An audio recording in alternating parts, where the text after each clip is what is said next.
The PlayStation 4 was released in 2013. So now is the time to collect.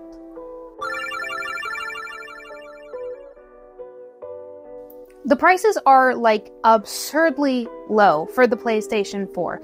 And this thing is still quite a beast. I mean, you can get the original model, the Slim, or my favorite, the 4K Pro model, which is still reasonably priced. I recently went into a thrift store and a PS4 Slim was only $150, which in the grand scheme of things for the library you can pick up, that is a steal.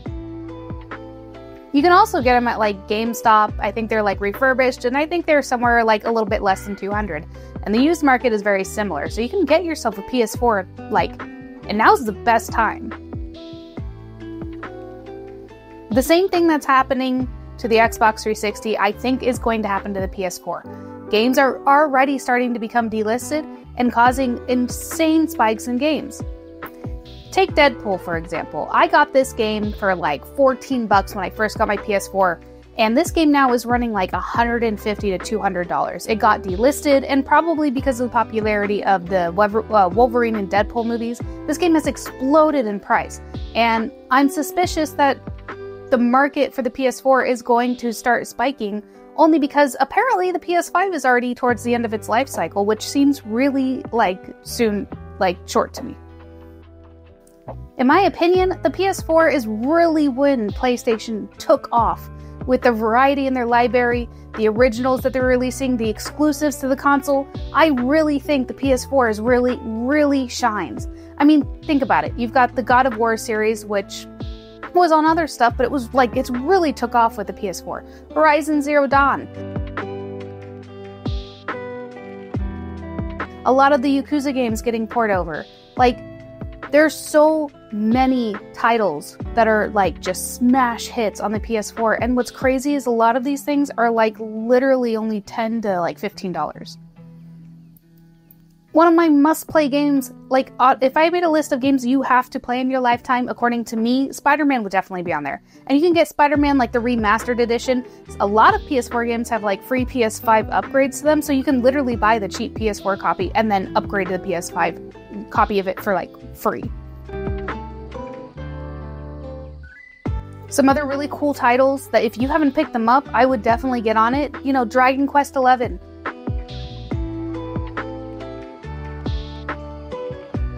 Detroit Becoming Human.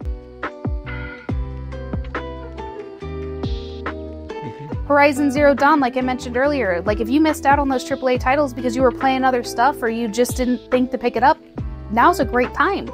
And then the PS4 has a ton of really cool collections. There's the Uncharted collections, there's the Spyro trilogy, the Crash Bandicoots, and then like I said, Yakuza got ported over, and 3 through 5 actually got its own collection set. In my research for this video, it actually showed me some games that I think I want to be on the lookout for. There's a game called Get Even, which seems like it's very much like Outlast meets a shooter, which meets Alice Madness Returns. Apparently you wake up in an insane asylum with a camera, so that's where that Outlast stuff is coming in, and you don't remember how you got there, and so you basically have to piece together, I think, your memories back. And you also get to shoot people, which is great because Outlast I didn't like because you really couldn't defend yourself, but it was a really good game. I just don't like spooky stuff. But it was a game I had never heard anyone talk about, and so that is going to be on the lookout for. Another one I'm on the lookout for is Lara Croft and the Temple of Osiris. I'm not sure if I'm saying that correctly, but it's very much a Diablo-esque 4-player multiplayer game where you get to crawl around the map and try to make it past different traps and do different combats. And although I don't know a lot about the game, just looking at it, I don't know why I've never heard of it. I do like the Tomb Raider series more so the PS3 on type stuff, but I really feel I never hear anyone talk about this. And when it comes to couch co-op, I really like the stuff that lets you locally play with people from 1 to 4 players without having to involve a network. Another one on my list is Horizon Chase Turbo, which looks very much like the signature Sega arcadey racing game. The aesthetic is beautiful. It sounds like it's got pretty good music, and I think having a good arcade racer in your collection is always a good idea, just because it's something that you can just put in and play a few rounds and and be done with it and not have to be like so hyper fixated on a heavy story all the time. I'll say not so much hidden, but Mafia 3, it looks very much like GTA-esque, but like based in the 1960s, a little bit of like an open world, and it looks really interesting. It looks like the story is pretty interesting. And after playing Sleeping Dogs, I definitely like the more like kind of like Mafia gang type stuff. I think I'm getting a little bit more into those things. Another one on my list is Bloodstained. This is a Castlevania Metrovania clone, and I'm not gonna lie, I didn't actually wait to buy this. Apparently it's on sale on Amazon for like $15 and some odd cents. So if you're watching this video within like close to the release date, you might be able to pick this up for like a little less than 16 bucks, but it's got a major focus on like exploration.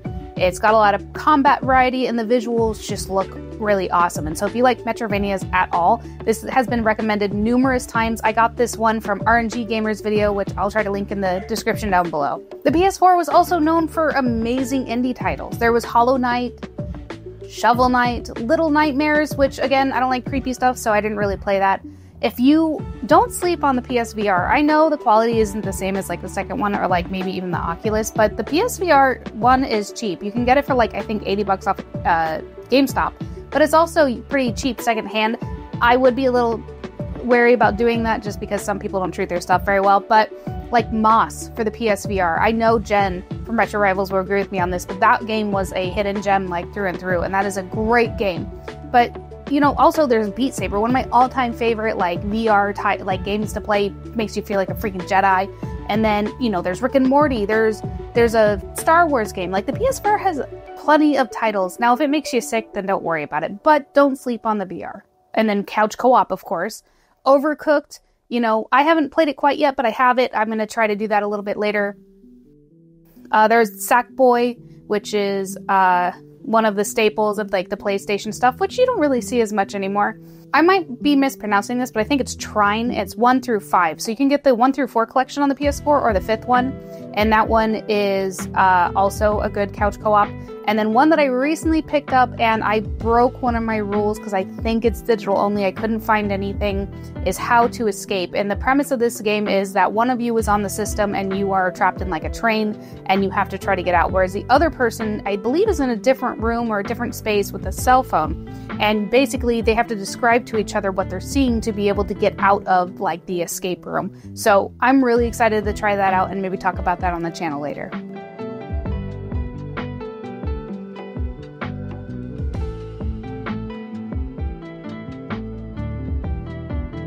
Back to the delisted stuff, J-Stars Victory Versus.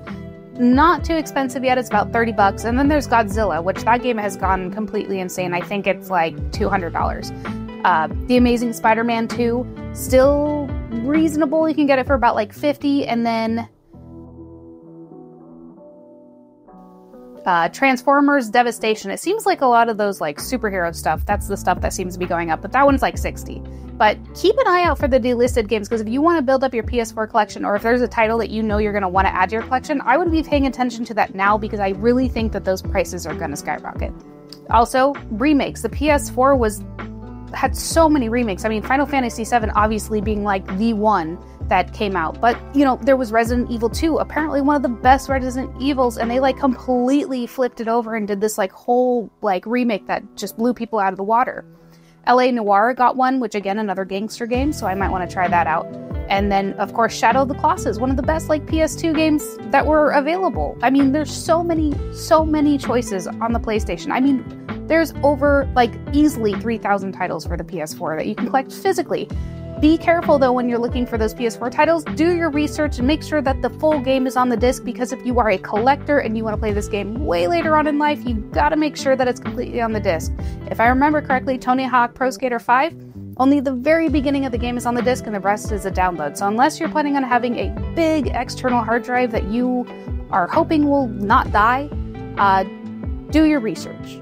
And last but not least, for me personally, I own a PS5 and it has been a glorified PS4. I've been basically using it as a PS4 Pro since I got it.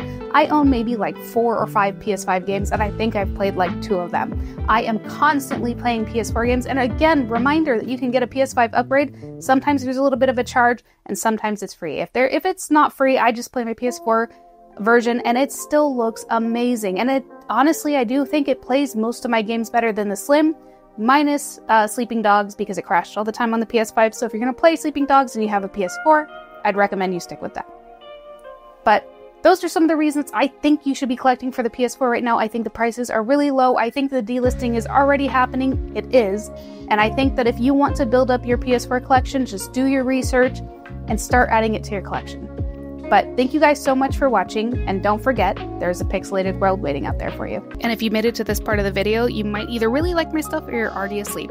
But keep tuned, because my next video, I'm going to be including one of my favorite people to talk about more PS4 games that you should be picking up and hitting more on the prices and just low, cheap, awesome stuff you can add to your collection. So stay tuned.